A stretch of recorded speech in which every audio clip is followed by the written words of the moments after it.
그리신 걸 보면은 도는 과정에서 돈이 사라지지 않고 계속 그 한계 소비 성향이 1로 해가지고 계속 돌거든요. 그 그림을 그린 것은 내가 그린 게 아니고. 본인 말씀하신 거 그대로 그렸던데요. 대한민국 경제는 어떻게 하면 살아날 수 있을까? 모든 국민들의 관심사일 겁니다. 어떤가요? 경제라고 하는 게 순환 아닙니까? 제가 예를 하나 들어보겠습니다. 어느 마을에 완전한 경기 불황이 왔습니다. 모든 가게들의 손님이 하나도 없습니다. 근데 그 중에 그 마을에 여행객이 하나 도착했습니다. 그 여행객이 호텔에 10만 원을 냈습니다. 예약금으로. 그러자 이 호텔 주인이 오랜만에 받는 현금이기 때문에 그동안 수리하지 못했던 침대를 수리하게 됐습니다. 그래서 침대 가게에 호텔 방 수리를 요청했습니다. 그리고 10만 원을 지급했습니다. 이 침대를 담당하던 그 가구점 주인은 오랜만에 보는 돈이라 이번에는 고기를 좀 사 먹어야 되겠다 라고 해서 식육점에 가서 고기를 10만 원어치 샀습니다. 이 식육점 주인도 오랜만에 10만 원을 받아보기 때문에 그동안에 못 먹어봤던 통닭을 먹어보게 됐습니다. 통닭 가게에서 10만 원을 주고 통닭을 주문했습니다. 이 통닭 가게 주인은 오래전에 이 호텔에 빚이 있었습니다. 외상값을 가서 갚았습니다. 그래서 호텔 주인은 이 10만 원을 더 돌려받았는데 잠시 후에 여행객이 다시 나타났습니다. 제가 예약을 취소해야 되겠습니다. 다른 곳에 묵겠습니다. 라고 해서 그 호텔에 주었던 10만 원을 찾아서 떠나버렸습니다. 그래서 결국 이 마을에는 들어온 돈은 없습니다. 그런데 무려 4곳의 가게에 매출이 생겼습니다. 10만 원씩에. 어떻습니까? 이게 바로 경제입니다. 자, 이재명 후보님. 네. 그 전 국민 AI 한다고 하셨잖아요. 네. 모두의 AI. 네. 이게 정확히 어떤 방식으로 하겠다는 건가요? 왜냐하면은 지금 뭐 챗GPT 같이 상용화된 서비스 기준으로 하면은 전 국민에게 이런 계정을 보급하려면 뭐 12조 원 가까운 예산이 소환될 것이고, 그것이 아니라 만약에 자체 AI를 구축하겠다 뭐 이런 이야기라면은 이건 뭐 전 세계적으로 전무후무한 일이 되겠지만은 결국에는 또 대한민국 IT 산업이 AI가 갈라파고스화 되는 거 아니냐 이런 이야기 할 수 있습니다. 어떤 방식입니까? 너무 비관적으로 보시는 것 같아요.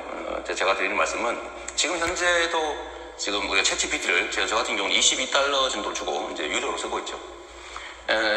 국내 데이터를 기반으로 한 우리 독자적인 이 LLM을 만들어내면 큰 비용이 개발 단계도 있겠죠. 그래서 해야 될 일입니다. 소위 소버린 AI라고 보통 부르잖아요.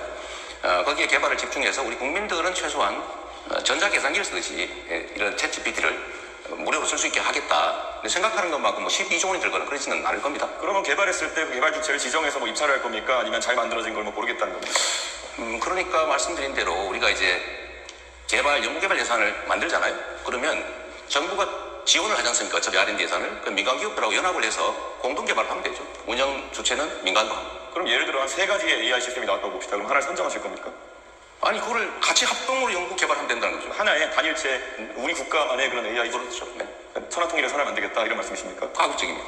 그럼 민간에서 하는 거 막을 줄. 그렇게 해가지고 어떤 AI 파운데이션 모델이 나올지는 잘 모르겠습니다만 지금 이재명 후보에 대해서 많은 지적이 들어오는 게 호텔 경제 이야기를 들어보셨습니까?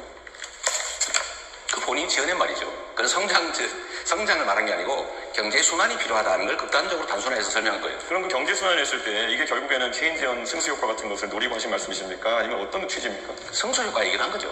예를 들면 돈이란 고정돼 있으면 있어도 없는 것 같죠. 근데 한 번 쓰여지느냐, 2번 쓰여지느냐, 3번 쓰여지느냐에 따라서 경제가 순환이 되면 그 자체에서도. 근데 이 그림 그리신 걸 보면은 도는 과정에서 돈이 사라지지 않고 계속 그 한계 소비 성향이 1로 해가지고 계속 돌거든요. 무한동력입니까 그러면? 그 그림을 그린 것은 내가 그린 게 아니고. 본인 말씀하신 거 그대로 그렸던데요. 어디가 잘못된 겁니까? 예를 들면 그건 예일 뿐이다라고 생각하시면 좋을 것 같아요.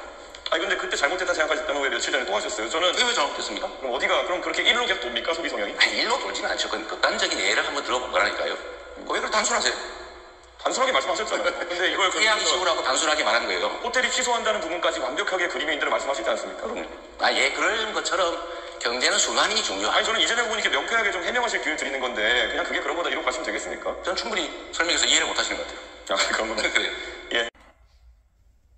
성장을 해야 분배도 있고 또 분배가 없는 성장은 있을 수가 없죠. 지금 말씀들 다 하신 것처럼 지금 마이너스 성장을 하고 있습니다. 1분기에 0.2% 마이너스 성장을 했다고 하고 그중에 특히 내수가 2분기째 마이너스 성장이라고 합니다. 즉 국내 내수 경기가 완전히 죽었다는 얘기죠. 결국 그러다 보니까 골목이 다 망하고 있고 이 서민들의 주머니가 비어가고 자영업자들은 매출이 줄어서 가게들이 비어가고 있습니다. 망하고 있습니다. 대책을 사회에 세워야 되겠죠. 단기 대책, 장기 대책이 있을 겁니다. 단기적으로는 지금 당장 서민 경제가 너무 어렵기 때문에 정부가 역할을 해야 됩니다. 원래 가계, 기업, 정부 이 3개 영역이 적정한 자기 역할이 있는데 이런 불경기에는 정부가 조정 역할을 해줘야 되는 것입니다. 곧바로 가능한 범위 내에서 추격을 해서 서민 경제를, 내수 경제를 살리는 게 중요하겠습니다. 두 번째로 이제 장기 대책이 필요한데 이제 지역 계속 지속적으로 성장률이 떨어지기 때문에 이제 성장 동력을 회복해야 됩니다. 우리가 자주 말하는 인공지능을 포함하는 첨단 기술 산업을 육성해야 되겠고 또 재생에너지 산업도 육성을 해야 되겠고 특히 저희가 관심 갖는 문화산업 육성을 통해서 새로운 영역을 만들어내고 그 속에서 공평한 성장의 기회